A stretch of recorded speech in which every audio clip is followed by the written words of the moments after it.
नाभि से कमल की उत्पत्ति हुई और उस कमल से ब्रह्मा जी के उत्पत्ति हुई। अब जब देखना चाहा तो मुख प्रकट हुए, ब्रह्मा जी के 4 मुख प्रकट हुए। अगल बगल में देखा, कुछ दिखाई नहीं दिया। आवाज सुनाई दी, तपह, तप करो। ये सृष्टि के निर्माण के कार्य की कथा सुखदेव जी बताते हैं। ब्रह्मा जी को जब उन्होंने तपस्या की, भगवान प्रकट हुए। चतुश्लोकी भागवत जो मैंने श्लोक आपको पहले सुनाए थे, उनका उपदेश किया और सृष्टि निर्माण का कार्य ब्रह्मा जी को सौंपा।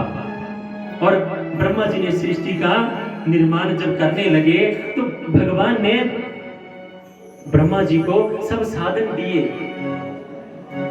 पर ब्रह्मा जी एक प्रश्न पूछते हैं, प्रभु ये सृष्टि का निर्माण जो यहाँ तक हुआ कैसे हुआ?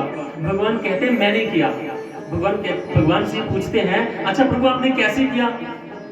कहते हैं मैंने अपने आप में से किया। कहते प्रभु कुछ सामान तो चाहिए होगा, कहां से लाए? कहते ब्रह्मा जी मकड़ी देखी, मकड़ी क्या जाला बुनने के लिए बाजार से जाला सूत खरीद के लाती है क्या?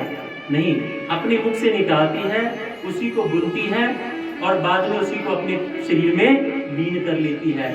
ब्रह्मा जी लाखों ब्रह्मांडों को मैं अपनी योग माया से निर्माण करता हूँ, उसी में मैं क्रीड़ा करता हूँ और अंत में उसी को अपने आप में लीन कर लेता हूँ। बोलो भागवत भगवान की जय। आप जा रहे हो ना तो जाओ, लेकिन ये माया को भी साथ में ले जाओ। कहते हैं अच्छा उस्मान तो बाकी मेरी समझ आई, माया का क्या काम है? माया का मैं क्या करूंगा प्रभु? तो भगवान कहते हैं अरे ब्रह्मा जी ये माया बड़े काम की है, ये मनुष्य को भ्रमित करके रखेगी। ये माया ऐसी है, मनुष्य का ध्यान हमेशा अपनी पत्नी, बच्चे, परिवार, जमीन, धन धान्य में ही घुमा के रखेगी। भगवान के मार्ग में, मोक्ष के मार्ग में ये किसी को जाने नहीं देगी। अगर माया नहीं होगी तो सभी व्यक्त सन्यासी होकर मुक्त हो जाएंगे, माया और सृष्टि निर्माण का कार्य खत्म हो जाएगा। इस माया का यही काम है, मनुष्य को जो असत्य है वो दिखाना और सत्य को छुपाना। ब्रह्मा जी कहते हैं बड़ी अच्छी वस्तु है ये, इसी के माया जाल से मनुष्य भ्रमित होकर सृष्टि कार्य में सहायक बनेंगे। बोलो बन के बिहारी लाल की। बेटे को बोला कि जब तू तीसरी क्लास में पास हो जाएगा तो मैं तुझे सोना दिलवाऊंगा। क्या दिलवाऊंगा? सोना दिलवाऊंगा। बच्चा पास हो गया। अब पिताजी गए दुकान पे सोना दिलाने के लिए। क्या हुआ?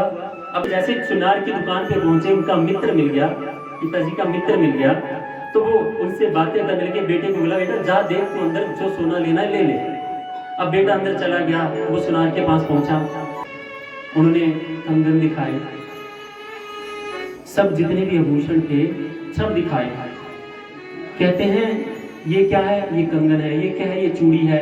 ये क्या है? ये बाजूबंद है। ये क्या है? ये तिलक है। अच्छा, अब सारा कुछ पूछा और बाहर आया। अब पिताजी उससे विदा लिए जो अपने मित्र से आ गया। कहते पिताजी इसके पास तो सोना नहीं है। कहते क्या सोना नहीं है इसके पास? बेवकूफ, इधर अंदर। कहते हाँ। कहते तुम क्या कह रहे हो कि सोना नहीं है? ये सोना ही तो है। कहते नहीं, मैंने पूछा तो ये कह रहे हैं ये कंगन है, ये चूड़ी है, ये तिलक है, ये सोना तो है नहीं इनके पास। कहते हैं ये कंगन है लेकिन ये सोने से ही बने हैं। बंधुओं, चाहे वो कंगन है, चाहे वो चूड़ी है, चाहे वो नथनी है, किस चीज से बनी है? वो सोने से बनी है क्या वो? सोना।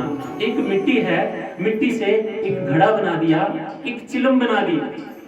अब चिलम क्या करेगी? जब कोई पिएगा खुद भी चलेगा, चिलम को भी चलाएगा। और घड़ा क्या करेगा? खुद भी ठंडा रहेगा और पीने वाले को भी ठंडा रखेगा। है क्या? मिट्टी। सोना क्या है? कंगन है चाहे तिलक है क्या? सोना। आप मनुष्य हो, चाहे कोई पशु है, चाहे कोई पक्षी है, चाहे कोई चींटी है क्या? आत्मा ईश्वर का अंश है, चाहे वो मनुष्य के रूप में है, चाहे वो पशु के रूप में है क्या? आत्मा ईश्वर का अंश। ये जितने भी हैं भगवान की माया के अधीन हैं और इन्हीं के भाव को। अब देखिए हमारे में फर्क क्या है? हम इंसान को इंसान समझते हैं, पशुओं को प्रताड़ित करते हैं। हमारी नजर में वो भगवान हमें उनमें नहीं दिखता। एक मूर्ति में हमें भगवान दिख जाएगा, लेकिन किसी दुखी में इंसान नहीं, भगवान नहीं दिखता। ये भेद पैदा किए हैं, इनसे मुक्त होना हमारा काम है। बोलो बंकी बिहारी लाल की जय।